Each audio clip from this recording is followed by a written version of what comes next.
नमस्कार साथियों, जय हिंद। मैं Dhananjay study with MKS NGO के साथ आपका हार्दिक स्वागत और अभिनंदन करता हूं। मित्रों, आज हम पढ़ेंगे सौरमंडल में पृथ्वी चैप्टर क्लास 6 के NCERT का पहला चैप्टर है ये। इसमें हम शुरुआत करने जा रहे हैं। मित्रों, सूर्यास्त के बाद आकाश को देखना कितना अच्छा लगता है। आसमान में पहले एक या दो बिंदु चमकते दिखाई देते हैं, लेकिन बाद में इसकी संख्या बढ़ती जाती है। आप उनकी गणना नहीं कर सकते। संपूर्ण आकाश छोटी छोटी चमकदार वस्तुओं से भरा है, जिनमें से कुछ चमकीले हैं, कुछ धुंधले। ऐसा प्रतीत होता है कि मानो आकाश में हीरे जड़े हों। इनमें से कुछ टिमटिमाते प्रतीत होते हैं, लेकिन अगर आप इसको ध्यान से देखेंगे तो आप पाएंगे मित्रों कि इसमें कुछ अलग प्रकार की टिमटिमाहट चंद्रमा के समान भी है। इन चमकीली वस्तुओं के साथ आप लगभग प्रतिदिन चंद्रमा को भी देखते हैं, या अलग अलग समय पर अलग अलग आकार की स्थितियों में दिखाई पड़ता है। आप पूर्ण चंद्रमा को लगभग एक महीने में एक बार ही देख सकते हैं, या पूर्ण चंद्रमा वाली रात्रि पूर्णिमा कहलाती है। 15 दिन के बाद आप इसे नहीं देख सकते, या नए चंद्रमा की रात्रि अमावस्या होती है। ऐसी रात में अगर आसमान साफ हो तो आप आसमान का अवलोकन अच्छी तरीके से कर सकते हैं। मित्रों, पूर्णिमा और अमावस्या, तो पूर्णिमा की अगर सरल सी परिभाषा कही जाए कि जिस दिन आकाश में पूर्ण चंद्रमा निकला हो उसे हम पूर्णिमा कहते हैं, और जिस दिन आकाश में चंद्रमा न निकला हो, आकाश पूरा काला दिखाई देता हो, उसे अमावस्या कहते हैं। ये सरल चीज़ की परिभाषा है। जैसे दीपावली है, दीपावली अमावस्या के दिन होती है। देखिए, आप पूरा अंधेरा अंधेरा रहता है तो सब लोग दिया जलाते हैं। चलता है मित्रों, आगे बढ़ते हैं हम। क्या आपको इस बात का आश्चर्य नहीं होता कि हम दिन के समय चंद्रमा एवं इन सभी छोटी चमकीली वस्तुओं को क्यों नहीं देख पाते हैं? ऐसा इसलिए है क्योंकि सूर्य के अत्यधिक तेज प्रकाश के कारण रात के समय चमकने वाली वस्तुओं को हम नहीं देख पाते हैं। सूर्य, चंद्रमा तथा वे सभी वस्तुएं जो रात के समय आसमान में चमकती हैं उसे मित्रों खगोलीय पिंड कहते हैं। कुछ खगोलीय पिंड बड़े आकार के होते हैं, गर्म होते हैं, गैसों से बने होते हैं। इनके पास अपनी ऊष्मा एवं प्रकाश नहीं होता है, जिससे वो बहुत बड़ी मात्रा में उत्सर्जित करते हैं। इन खगोलीय पिंडों को तारा कहा जाता है। मित्रों, सूर्य भी एक तारा है। आगे चलते हैं मित्रों। तो रात के समय चमकते हुए अनगिनत तारे सूर्य के समान ही होते हैं, लेकिन हमें बहुत अधिक दूर होने के कारण हम लोग उनकी ऊष्मा एवं प्रकाश को महसूस नहीं कर पाते हैं, और वे अत्यधिक छोटे दिखाई पड़ते हैं। आपने अवश्य ध्यान दिया होगा कि कुछ दूरी से अत्यधिक ऊंचाई पर उड़ रहा हवाई जहाज कितना छोटा दिखाई देता है। रात्रि में आसमान की ओर देखते समय आप तारों के विभिन्न समूहों द्वारा बनाई गई आकृति को देख सकते हैं। इसे हम नक्षत्र मंडल कहते हैं। मित्रों, अर्सा मेजर, बिग बियर इसी का एक भाग है। इसी को अर्सा मेजर, बिग बियर इसी प्रकार का एक नक्षत्र मंडल है। मित्रों, बहुत आसानी से हम पहचान सकते हैं। ये जो नक्षत्र मंडल है इसे सप्तऋषि यानी 7 तारों का समूह भी कहते हैं, जो नक्षत्र मंडल अर्सा मेजर का भाग है। जो कि नक्षत्र मंडल अर्सा मेजर का भाग है। अपने आस पड़ोस मित्रों मैं आपको एक चीज़ दिखा देता हूँ कि जो अर्सा मेजर होता है और अर्सा माइनर ये कैसे होता है। मान लीजिए मित्रों कि ये 7 तारों का समूह होता है, तो जो अर्सा मेजर होता है ये ऐसे होता है। ये मान लीजिए यहाँ पे ध्रुव तारा है, तो जो सामने जिसका मुंह रहेगा, जैसे इसका मुंह सामने है, यहाँ पे ये तारा है, इसका मुंह सामने है, तो ये क्या है? ये अर्सा मेजर है। बात करें हम अर्सा माइनर की, तो इसमें पूंछ की तरफ से होता है 7 तारे, और एक यहाँ, एक यहाँ, एक यहाँ और एक यहाँ। और जो तारा होता है ध्रुव तारा यहाँ, यानी इसको हम कैसे पहचानेंगे? अर्सा माइनर को ये पूंछ की तरफ से ध्रुव तारे को संकेत करके हम इसको पहचानते हैं, और वो जो है अर्सा मेजर उसको मुख की तरफ से। आगे बढ़ते हैं मित्रों कि प्राचीन समय में लोग दिशा का निर्धारण तारों की सहायता से ही करते थे। उत्तरी तारा उत्तर दिशा को बताता है, इसे ध्रुव तारा भी कहा जाता है। यह आसमान में हमेशा एक ही स्थान पर रहता है। हम सप्तऋषि की सहायता से इसको ध्रुव तारे की स्थिति को जान सकते हैं। जो नक्षत्र मंडल हमने आपको बताया अभी, अर्सा मेजर और अर्सा माइनर, उसी की सहायता से हम ध्रुव तारे को पहचान सकते हैं। ये सारी चीज़ें कनेक्टेड हैं मित्रों, शुरू से लेके अंत तक कोई ऐसा सब्जेक्ट नहीं है, कोई ऐसा पूरी दुनिया या पूरे ब्रह्मांड में कोई ऐसी चीज़ नहीं जो एक दूसरे से इंटरलिंक ना हो, इंटरकनेक्टेड ना हो। तो ये भी है, जैसे आपने नक्षत्र मंडल पहले जाना क्या है, तो नक्षत्र मंडल जानिए तभी आप ध्रुव तारे को भी जान पाएंगे। चलिए मित्रों आगे बढ़ते हैं हम। या आसमान में हमेशा एक ही स्थान पर रहता है। हम सप्तऋषि की सहायता से ध्रुव तारे की स्थिति को मित्रों जान सकते हैं, और हम सप्तऋषि की सहायता से ध्रुव तारे की स्थिति को जान सकते हैं। चित्र 1.1 में आप इसको देखेंगे, ये देखिए लड़की खड़ी है, तो ये आपको दिखा रही है, ये जो संकेत कर रहे हैं यहाँ, ये क्या है, ये है आपका अर्सा मेजर। तो अर्सा मेजर के जो ये मुख है, इसके सामने से देखिए हम ध्रुव तारे को देख सकते हैं, इसमें चित्र में दिखाया भी गया है। यदि सप्तऋषि मंडल के संकेतक चारों ओर बढ़ाए जाएं तो ध्रुव तारे की ओर इंगित करेगा। कुछ खगोलीय पिंडों में अपनी प्रकाश और मुस्मा मित्रों नहीं होता है, वे तारों के प्रकाश से प्रकाशित होते हैं। ऐसे पिंड को मित्रों ग्रह कहते हैं। ग्रह, जिसे अंग्रेजी में प्लैनेट कहते हैं, ग्रीक भाषा के प्लेनेटाई शब्द से बना है, जिसका अर्थ होता है मित्रों चारों ओर घूमना। पृथ्वी जिस पर हम रहते हैं यह एक ग्रह है मित्रों।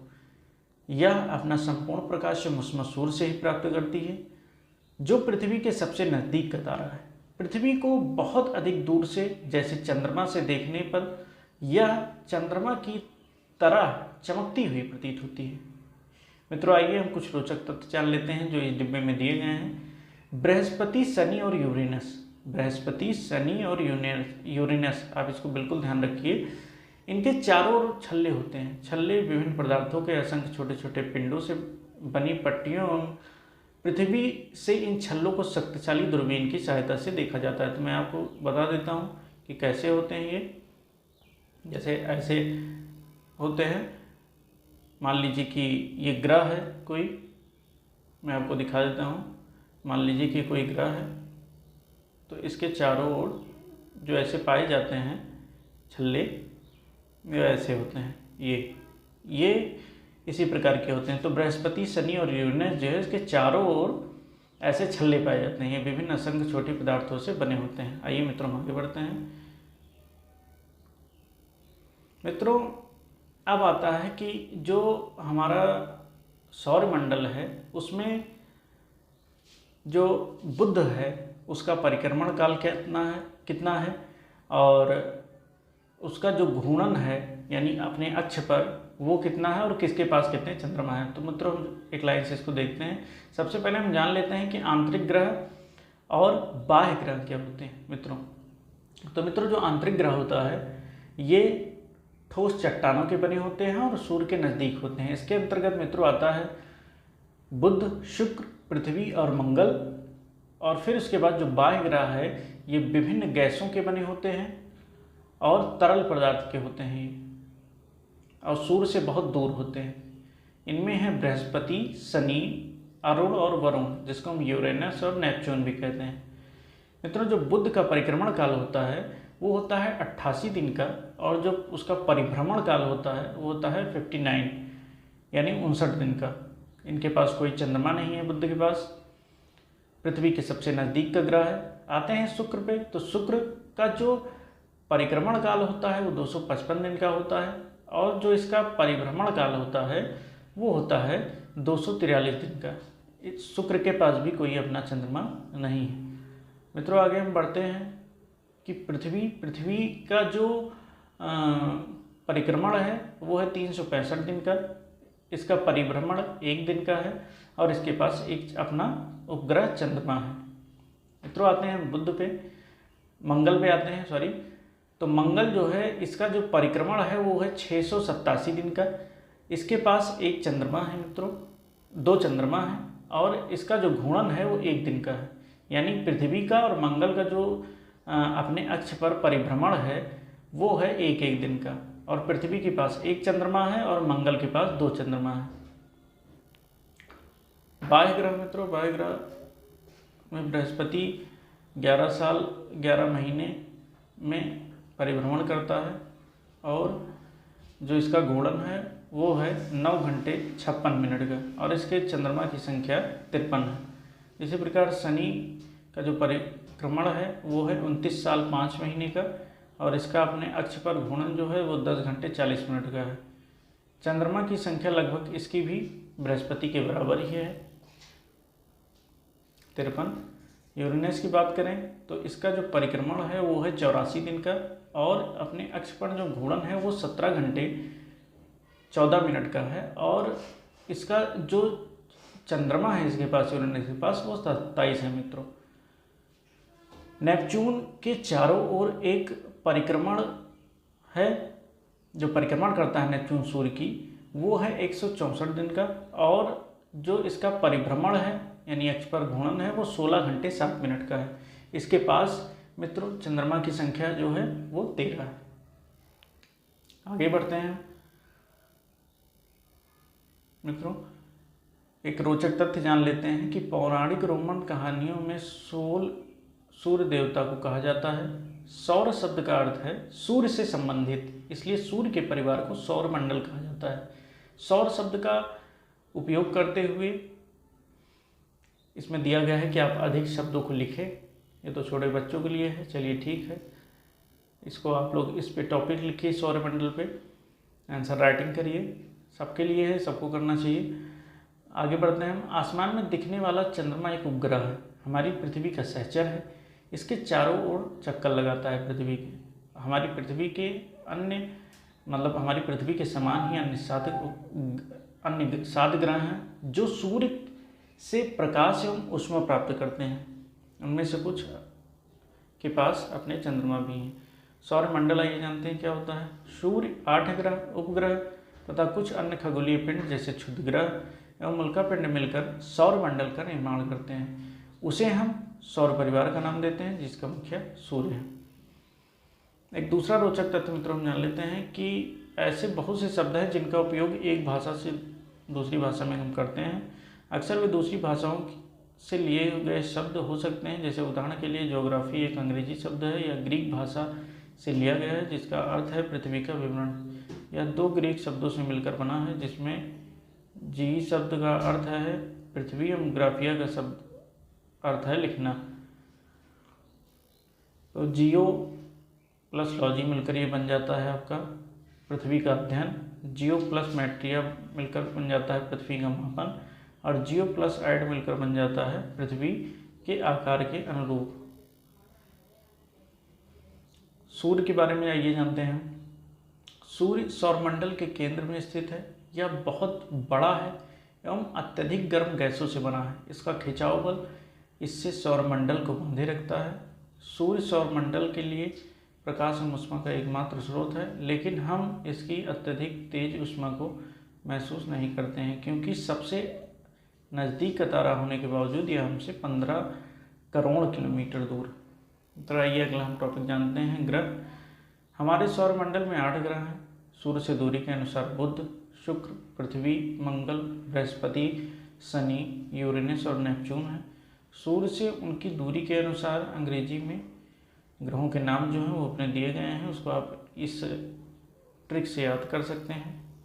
My very efficient mother just saved us nuts, इसके माध्यम से मित्रों एक फैक्ट दिया गया है, इसको हम जान लेते हैं कि रात में आसमान को देखकर मनुष्य हमेशा से मोहित हुआ है। खगोलीय पिंडों एवं उसकी गति के संबंध में अध्ययन करने वालों को खगोल शास्त्री कहते हैं। आर्यभट्ट प्राचीन भारत के प्रसिद्ध खगोल शास्त्री थे। उन्होंने कहा था कि सभी ग्रह और चंद्रमा परावर्तित सूर्य के प्रकाश के कारण ही चमकते हैं। आज विश्व के सभी भागों में खगोलविद ब्रह्मांड के रहस्यों को खोजने में लगे हैं। सौरमंडल के सभी 8 ग्रह एक निश्चित पथ पर चक्कर लगाते हैं। ये रास्ते दीर्घवृत्ताकार में फैले हैं, ये कक्षा कहलाते हैं।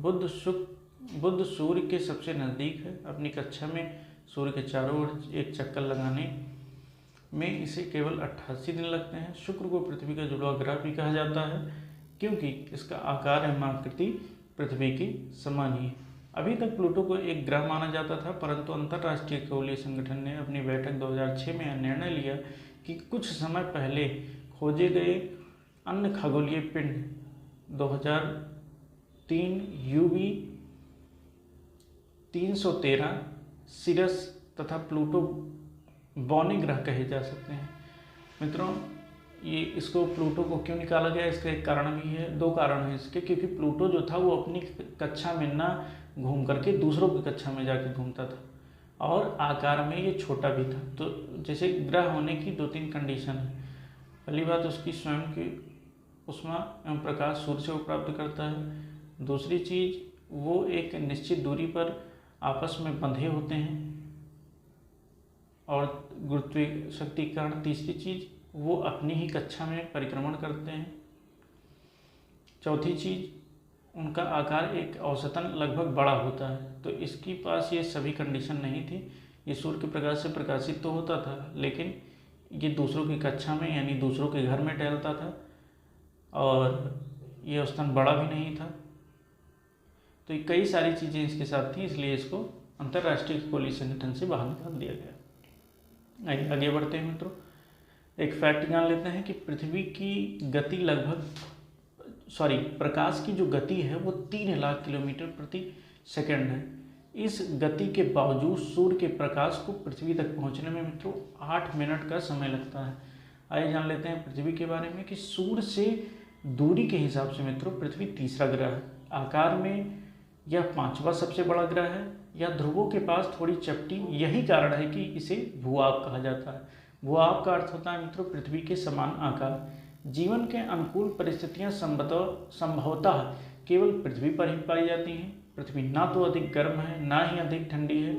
यहाँ पानी एवं वायु उपस्थित है जो हमारे जीवन के लिए आवश्यक है। वायु में मित्रों जीवन के लिए आवश्यक गैसें वैसे ऑक्सीजन मौजूद हैं। इन्हीं कारणों से पृथ्वी सौरमंडल का एक अद्भुत ग्रह कहा जाता है। अंतरिक्ष से देखने पर पृथ्वी नीले कलर की दिखाई देती है। इसका कारण मित्रों यह है कि जो हमारी पृथ्वी है इस पर 2/3 से भी अधिक मात्रा में पानी है। तो जब इसे हम अंतरिक्ष से देखते हैं तो हमें यह नीली दिखाई देती है। इसी कारण इसे नीला ग्रह भी कहा जाता है। एक और फैक्ट है मित्रों, इसको भी देख लेते हैं हम कि नील आर्मस्ट्रांग जो हैं, नील आर्मस्ट्रांग ये पहले व्यक्ति थे जिन्होंने 20 जुलाई 1969 को सबसे पहले चंद्रमा की सतह पर कदम रखा। अंतरिक्ष से देखने पर पृथ्वी नीले रंग की दिखाई देती है, ये तो मैंने आपको बता ही दिया। अब आगे चलते हैं हम, अगला अपना टॉपिक है वो है चंद्रमा। हमारी पृथ्वी के पास केवल एक ही उपग्रह है, चंद्रमा। इसका व्यास पृथ्वी के व्यास का लगभग 1/4 है, 1/4। यह इतना बड़ा इसलिए प्रतीत होता है मित्रों क्योंकि यह हमारे ग्रह से अन्य खगोलीय पिंडों की अपेक्षा यह हमसे नज़दीक है। यह पृथ्वी से 3,84,400 किलोमीटर दूर है मित्रों। अब आप पृथ्वी से सूर्य की दूरियों की तुलना कर सकते हैं। मित्रों, उपग्रह क्या होता है? उपग्रह एक खगोलीय पिंड है जो ग्रहों के चारों ओर उसी प्रकार चक्कर लगाता है जिस प्रकार मित्रों सूर्य जो है सूर्य के चारों ओर चक्कर लगाते हैं। जिस प्रकार सूर्य के चारों ओर ग्रह चक्कर लगाते हैं उसी प्रकार ग्रहों के चारों ओर उपग्रह उनके चक्कर लगाते हैं और इन्हें उपग्रह कहते हैं। और मानव निर्मित भी कुछ उपग्रह बनाए गए हैं। ये इसलिए बनाए गए हैं क्योंकि जैसे हमें ब्रह्मांड के बारे में जानकारी प्राप्त करनी है, जो हमारी टीवी चलती है, मोबाइल चलती है, तो इनमें सब में रेडिएशन होता है। तो रेडिएशन क्या होता है कि अंतरिक्ष से कनेक्ट होता है, उसी से हमारी टीवी, मोबाइल ये सारी चीज़ चलती है। तो इसके लिए हमें सैटेलाइट यानी उपग्रह बनाए जाते हैं। इसको रॉकेट के द्वारा अंतरिक्ष में भेजा जाता है और वहीं पे प्रस्थापित कर दिया जाता है। फिर ये वहीं अंतरिक्ष में घूमा करता है। देखिए चित्र में दिखाया भी गया है, वहीं पे ये घूमा करता है। और भारत ने कई अपने उपग्रह भेजे हैं, जैसे इनसेट है, IRS है और एंड्यूज है। तो इस प्रकार जैसे यहाँ देखिए क्या लिखा है कि रॉकेट का प्रक्षेपण, यानी रॉकेट पृथ्वी से निकला, रॉकेट का पृथ्वी पर गिरना, यानी कि जो जिस माध्यम से जिस पावर से वो भेजा जाता है वो नीचे गिर जाता है। और उपग्रह का प्रवेश, यानी जब अंतरिक्ष में प्रवेश कर जाता है तो वो खुल जाता है, रोबोटिक होता है, ऑटोमेटिक, और फिर वहीं पर स्थापित होकर वो गोल गोल चारों तरफ पृथ्वी का चक्कर लगाता है और वहीं से फोटोज खींचता है और मतलब अंतरिक्ष के बारे में जानकारी देता है हमें। वहीं से हमारा सब टीवी, रेडियो, सारी चीज़ वहीं से कनेक्ट होती हैं, तो हम देख पाते हैं सारी चीज़ें। तो आगे बढ़ते हैं मित्रों कि चंद्रमा जो है पृथ्वी का एक चक्कर लगाने में 27 दिन लगाता है, 27 दिन में पूरा करता है, और या उतने ही समय में अपने अक्ष पर भी घूमता है, यानी परिभ्रमण जो इसका है वो भी 27 दिन का है। इसलिए हम पृथ्वी से चंद्रमा का केवल एक ही भाग देख पाते हैं। चंद्रमा की परिस्थितियां जीवन के अनुकूल नहीं है मित्रों। इसकी सतह पर पर्वत, मैदान, गड्ढे जो चंद्रमा की सतह पर छाया बनाते हैं, पूर्णिमा के दिन चंद्रमा को इसकी छाया को देखा जा सकता है। अगला टॉपिक है मित्रों हमारा तारों, ग्रहों और उपग्रहों के अतिरिक्त असंख्य छोटे छोटे पिंड भी सूर्य के चारों ओर चक्कर लगाते हैं। इन पिंडों को क्षुद्र ग्रह कहते हैं। ये मंगल एवं बृहस्पति की कक्षाओं के बीच में पाए जाते हैं। वैज्ञानिकों के अनुसार क्षुद्र ग्रह के ही भाग होते हैं जो कि बहुत वर्ष पहले विस्फोट के बाद ग्रहों से टूटकर अलग हुए हैं। मित्रों आइए जानते हैं उल्कापिंड क्या होता है। सूर्य के चारों ओर चक्कर लगाने वाले पत्थर के छोटे छोटे टुकड़ों को हम उल्कापिंड कहते हैं। कभी कभी ये उल्कापिंड पृथ्वी के इतने नज़दीक आ जाते हैं मित्रों कि इनकी प्रवृत्ति पृथ्वी पर गिरने की होती है। इस प्रक्रिया के दौरान वायु के घर्षण के द्वारा इसमें आग लग जाती है और ये गर्म होकर जल जाते हैं। फलस्वरूप चमकदार एक प्रकाश उत्पन्न होता है, जैसे उसको सब लोग टूटता हुआ तारा कहते हैं, लेकिन वो टूटता हुआ तारा नहीं है, वो एक चमकदार प्रकाश ही उत्पन्न होता है ये उल्कापिंड का। कभी कभी कोई उल्कापिंड पूरी तरह जले बिना ही पृथ्वी पर गिर जाता है, जिससे धरातल में गड्ढे बन जाते हैं। क्या आपने तारों वाले खुले आसमान में एक ओर से दूसरी ओर फैली सफ़ेद पट्टी को देखा है? ये चमकदार रास्ते को देखा है? यह लाखों तारों का समूह आकाश गंगा कहलाता है, यानी मिल्की वे। हमारा सौरमंडल इस आकाश गंगा का ही एक भाग है। प्राचीन समय में इसकी कल्पना आकाश में प्रकाश की बहती हुई नदी से की गई है। इस प्रकार इसका नाम आकाश गंगा पड़ा। आकाश गंगा में करोड़ों तारे हैं मित्रों। बादलों और गैसों की एक प्रणाली है आकाश गंगा। इस प्रकार की लाखों आकाश गंगाएं मिलकर ब्रह्मांड का निर्माण करती हैं मित्रों।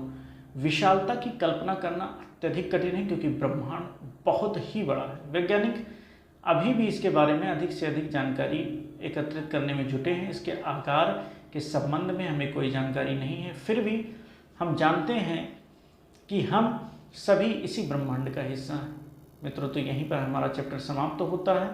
इसी के साथ आप सभी का बहुत बहुत धन्यवाद। मिलते हैं अगले चैप्टर 2 में, जिसमें हम पढ़ेंगे अक्षांश एवं देशांतर रेखाएं। तब तक के लिए मित्रों जय हिंद, वंदे मातरम, नमस्कार।